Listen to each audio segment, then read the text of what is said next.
Hello बच्चों, मैं स्मिता बिजलवान स्वागत करती हूँ आपका आईसीटी वर्चुअल क्लासरूम में। आशा करती हूँ आप सभी स्वस्थ होंगे और अच्छे से अपनी पढ़ाई कर रहे होंगे। बच्चों, आज हम पढ़ने जा रहे हैं क्लास 12 की केमिस्ट्री। क्लास 12 केमिस्ट्री में हमारा चैप्टर चल रहा था इलेक्ट्रोकेमिस्ट्री। अब जैसे कि आप जानते हैं, अपने प्रीवियस लेक्चर्स में हम काफी सारे टॉपिक्स जो है इस चैप्टर के कवर कर चुके हैं, अच्छे से पढ़ चुके हैं और न्यूमेरिकल्स भी सॉल्व कर चुके हैं। बाकी कुछ टॉपिक हमारे बच जाते हैं, उनको कंटिन्यू करेंगे हम अपने आज के लेक्चर में। चलिए बच्चों, तो आज का नया टॉपिक स्टार्ट करने से पहले हमने अपने प्रीवियस लेक्चर में जो भी पढ़ा है, आप उसे एक बार रिवाइज कर लीजिए और एक बार देख लीजिए कि क्या क्या हम पढ़ चुके हैं। चलिए बच्चों, तो लास्ट लेक्चर में हम इलेक्ट्रोलिटिक सेल और इलेक्ट्रोलिसिस के बारे में बात करते हैं। हमने अच्छे से डिस्कस कर लिया था कि इलेक्ट्रोलिसिस क्या होता है और इलेक्ट्रोलिटिक सेल क्या होता है। इलेक्ट्रोलिटिक सेल को तो खैर हम पहले भी डिस्कस कर चुके थे, जब हमारा पहला लेक्चर था वहां पर हमने उसके डिफरेंस के बारे में, गैल्वेनिक सेल से क्यों वो डिफरेंट है, इस बारे में हमने चर्चा की थी और अच्छे से इसको डिटेल में डिस्कस किया था। यहाँ पर हमने इलेक्ट्रोलिसिस के बारे में जाना कि ये क्या है, नॉन स्पॉन्टेनियस है। नॉन स्पॉन्टेनियस कौन से होते हैं बच्चों? डिफरेंस क्या है स्पॉन्टेनियस और नॉन स्पॉन्टेनियस में? देखो, स्पॉन्टेनियस वो होते हैं जो अपने आप ही हो सकते हैं, है ना, जिनको किसी एक्सटर्नल सोर्स की मदद नहीं चाहिए होती। क्योंकि नॉन स्पॉन्टेनियस रिएक्शन वो होते हैं जहां पर एक एक्सटर्नल सोर्स की मदद चाहिए। जैसे कि हमें पता है इलेक्ट्रोलिसिस के लिए हमें क्या चाहिए होता है, एक बैटरी की आवश्यकता होती है। ठीक, चलिए, इसीलिए कहा जा रहा है कि ये क्या है, नॉन स्पॉन्टेनियस है। बाकी ये यूजफुल कहाँ पर है, कहाँ पर ये यूज आता है? Manufacture of Cl2, NaOH, electro refining, electroplating, electrolysis of water, इन जगहों पर इन पर ये यूज होता है। ठीक है, तो ये होता कैसे? तो इलेक्ट्रोलिटिक सॉल्यूशन हमने लिया होता है मॉल्टन NaCl का। ठीक है, तो फिर यहाँ पर इलेक्ट्रोलिसिस होता है, कैसे होता है कि यहाँ पर जो है Na डिपॉजिट हो जाएगा। ठीक, यहाँ तक तो हम पढ़ चुके थे अपने प्रीवियस लेक्चर में। अब बच्चों, हमारा आज का टॉपिक है फैराडेज लॉ। अब फैराडे के दो लॉ हैं, एक एक करके हम उनको डिटेल में डिस्कस करेंगे। अब हम फैराडे के लॉ में पढ़ने क्या वाले कि यहाँ पर हमने कहा था कि यहाँ पर जो है Na डिपॉजिट हुआ। अब वो कितना Na डिपॉजिट हुआ ये हमें कैसे पता चलेगा? ये हमें पता चलेगा फैराडे के फर्स्ट लॉ से, कितना सोडियम यहाँ पर डिपॉजिट हुआ है। ठीक, चलिए, लॉ फर्स्ट लॉ पढ़ते हैं। The amount of chemical reaction which occurs at any electrode, the amount of chemical reaction which occurs at any electrode during electrolysis by a current is proportional to the quantity of electricity passed through electrolyte solution or melt। चलिए, इसका मतलब क्या है यहाँ पर discuss करते हैं। चलिए, तो सिंपल यहाँ पर समझते हैं कि फैराडे का फर्स्ट लॉ क्या कहता है। हमने यहाँ पर एक कंटेनर लिया, बीकर लिया, ठीक है, यहाँ पर आई हमारी दो इलेक्ट्रोड हैं, एक क्या है हमारा कैथोड है और एक एनोड है।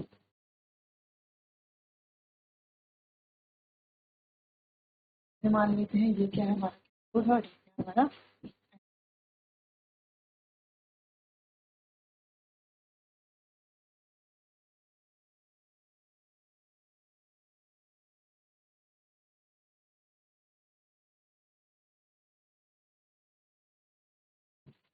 अच्छा, पॉजिटिव चार्ज किसमें होता है? एनोड में, और नेगेटिव चार्ज कैथोड में, यहाँ पर। ठीक, अब हम कह रहे हैं कि हमने इसको एक बैटरी से कनेक्ट करवाया। ठीक है, सिंपल। अब जब हम, अच्छा, ये हमारे इलेक्ट्रोड्स है, ये हमारा वो इलेक्ट्रोलिटिक सॉल्यूशन है। मान लेते हैं ये हमारा NaCl का ही सॉल्यूशन है, NaCl का ही सॉल्यूशन। ठीक, चलिए, तो हम क्या कह रहे हैं कि यहाँ से हम Q चार्ज फ्लो कराते हैं बैटरी से। ठीक है, क्यू चार्ज फ्लो कराते हैं बैटरी से। अब क्यू चार्ज कैसे फ्लो कराएंगे? क्यू चार्ज कैसे फ्लो कराया जाता है? जैसे कि हमने फिजिक्स में पढ़ा है, Q is equals to I T. यानी कि क्यू चार्ज कैसे फ्लो कराएंगे? यानी कि हम क्या कराते हैं, यहाँ पर करंट फ्लो कराते हैं एक फिक्स टाइम में, है ना, टी टाइम में हम क्या कराते हैं, करंट फ्लो कराते हैं, जिससे हमें पता चलेगा कितना चार्ज फ्लो हुआ है या कितना चार्ज पास हुआ है। ठीक, तो इससे हम कैसे पता लगाएंगे कितना Na डिपॉजिट हुआ है? यानी कि ये पूरा डिपेंड करता है किस पर? चार्ज पर। चार्ज पर कैसे डिपेंड करता है? देखो बच्चों, अगर हम कह रहे हैं कि Q ज्यादा फ्लो हुआ तो Na जो डिपॉजिट होगा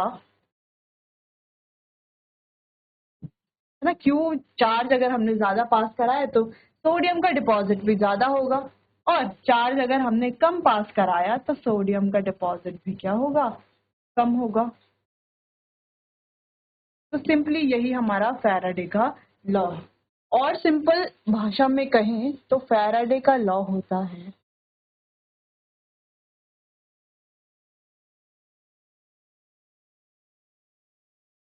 जी, ठीक। यानी कि हम सिंपली कह सकते हैं the amount of substance oxidised या reduced is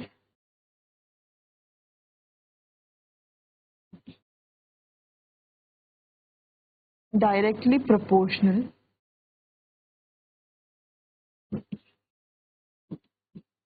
to the magnitude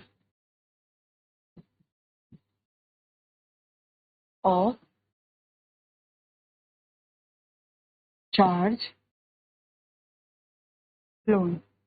यही क्या है हमारा बच्चों, यही है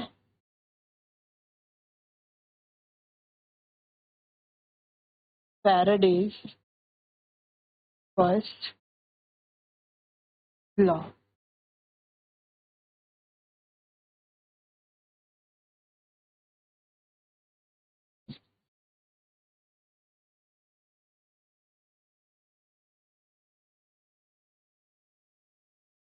यही है फैराडेज फर्स्ट लॉ। क्या, अमाउंट ऑफ सब्सटेंस ऑक्सीडाइज और रिड्यूस, डब्ल्यू क्या है, amount of substance, mass of substance है ना, जितना ऑक्सीडाइज और रिड्यूस हुआ, is directly proportional to magnitude of charge flown. क्यों, क्या हमारा चार्ज है, ठीक।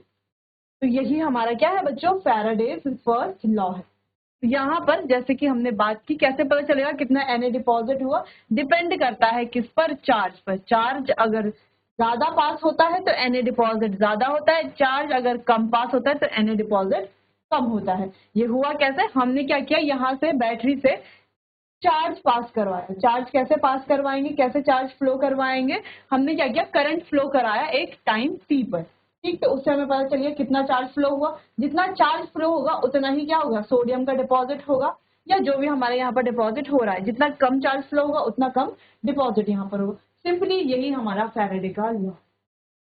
चल, आपको ये नोट कर लेना है, फिर आगे हम इसका पूरा प्रॉपर फॉर्मूला लिखेंगे, आगे सॉल्व करेंगे प्रोपोर्शनल का साइज हटा के, प्रोपोर्शनल का साइन हटा के, ठीक। चलिए, तो आप पहले इसको नोट कर लीजिए, फिर आगे बढ़ते हैं।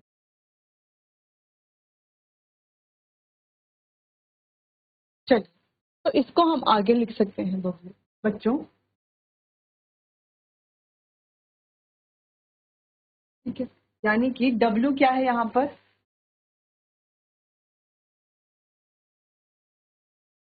मास ऑफ सब्सटेंस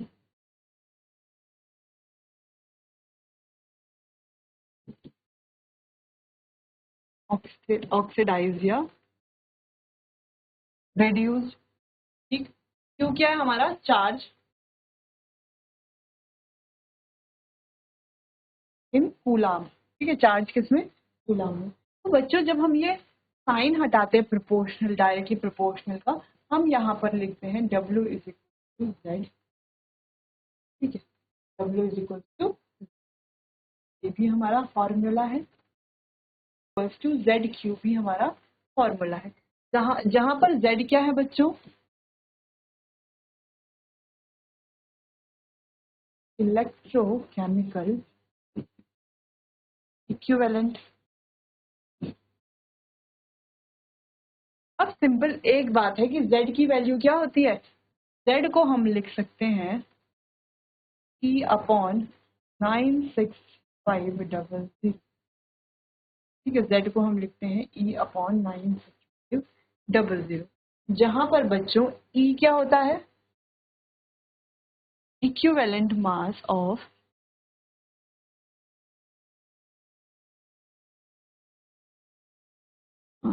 सब्सटेंस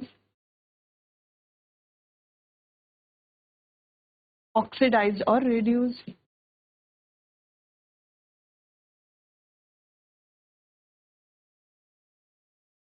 ठीक है, इक्विवेलेंट मास ऑफ रिड्यूस। अब 96500 क्या हमारा फैराडेज कांस्टेंट है।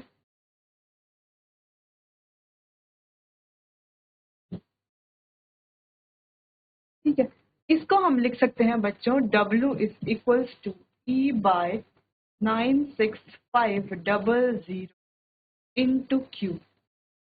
सिंपल ये लिखा जा सकता है। अब हमें पता है Q is equals to IT होता है सिंपल, जहां पर I क्या है हमारा करंट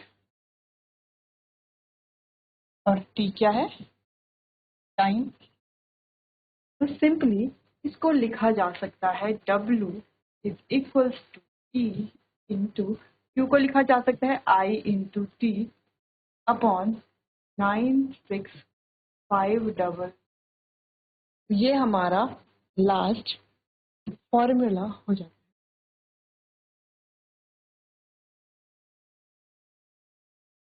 ये होता है हमारा फॉर्मूला। ठीक है, इतनी बात समझ में आई। हमने क्या कहा कि mass of substance oxidize reduce is directly proportional to magnitude of charge flow. फिर हमने डायरेक्टली प्रोपोर्शनल के साइन को हटा करके क्या लगाया वहां पर जेड।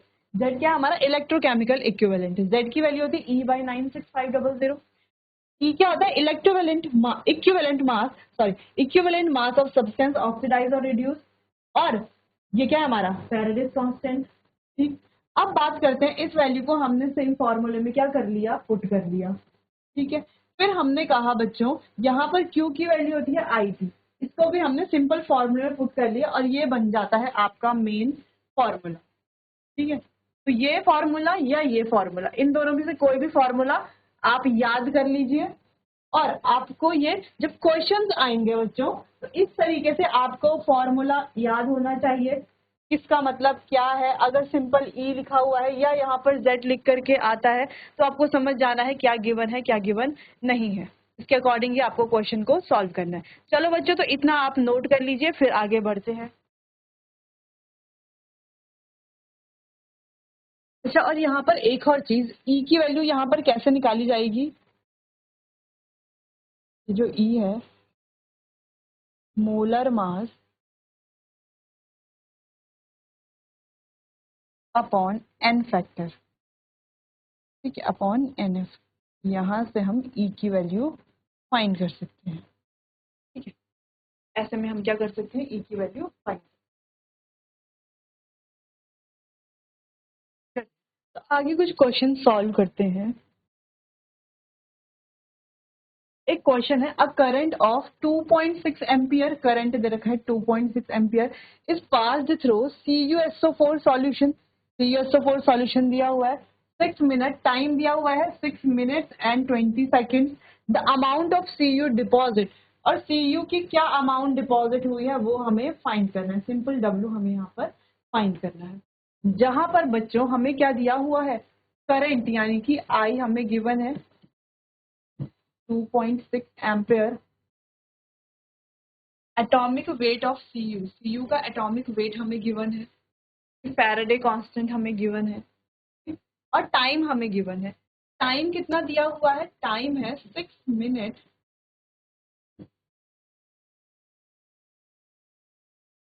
20 सेकेंड। 6 मिनट 20 सेकेंड, इसको पूरा सेकेंड में कन्वर्ट करेंगे। 6 इंटू 60 प्लस 20,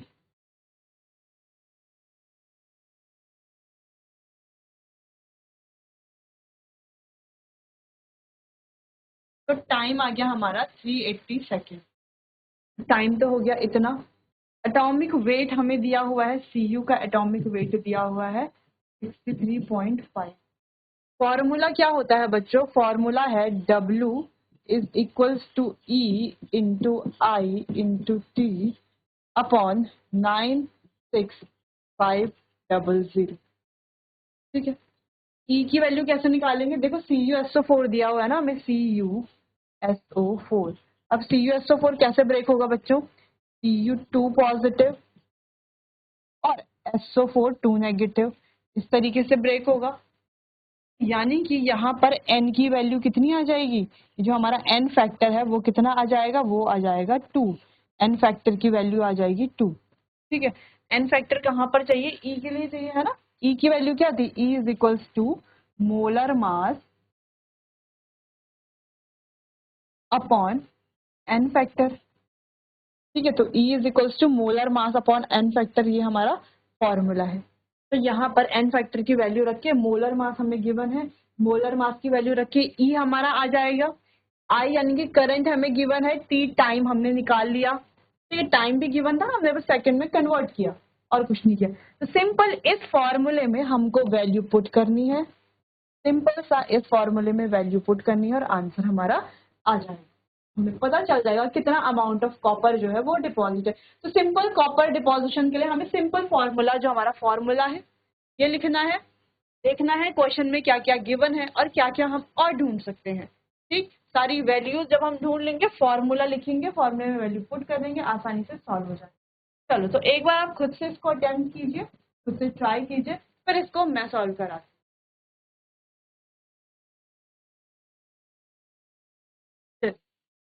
फाइंड करते हैं, आपने फाइंड कर ही लिया होगा।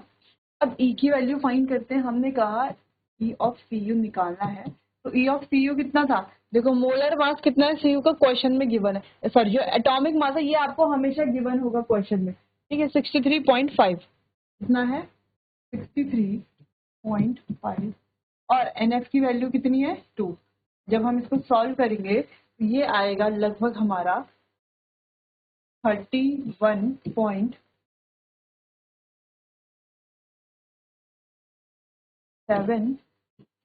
5। ठीक है, ECU की वैल्यू आ गई। चलो, सिंपल E की वैल्यू हमारी आ गई। अब फॉर्मूला लिख लेते हैं, W is equals to EIT upon 96500। W is equals to, E की वैल्यू है 31.75 मल्टीप्लाई I की वैल्यू है 2.6 इंटू टाइम है 380 अपॉन 96500। सॉल्व कर लेंगे, 0 से 0 कैंसिल। जब आप सॉल्व करेंगे बच्चों, तो आपको मिलेगा W जो है वो किसके बराबर है, 0.325 ग्राम। ये हो जाएगा हमारा आंसर। तो यही आपका आंसर आया होगा। एक बार चेक कर लीजिए, कहीं पर गलत हुआ तो करेक्शन कर लीजिए। कुछ हमने किया ही नहीं है, वैसे भी हमें करंट तो गिवन ही था कि करंट कितना था, I इज इक्वल्स टू 2.6 था। टाइम हमें गिवन था कितना था, 380 सेकेंड, और E हमने निकाल लिया था कितना, 31.75। N की वैल्यू हमें गिवन थी 2। ठीक है, और एटॉमिक मास हमें गिवन ही था। सारी वैल्यूज तो हमें गिवन ही थी, हमने फॉर्मूले में वैल्यू पुट करके आंसर निकाले। सिंपल। चल, तो नोट कर लो इसको, कोई गलत हुआ है तो करेक्शन कर लीजिए।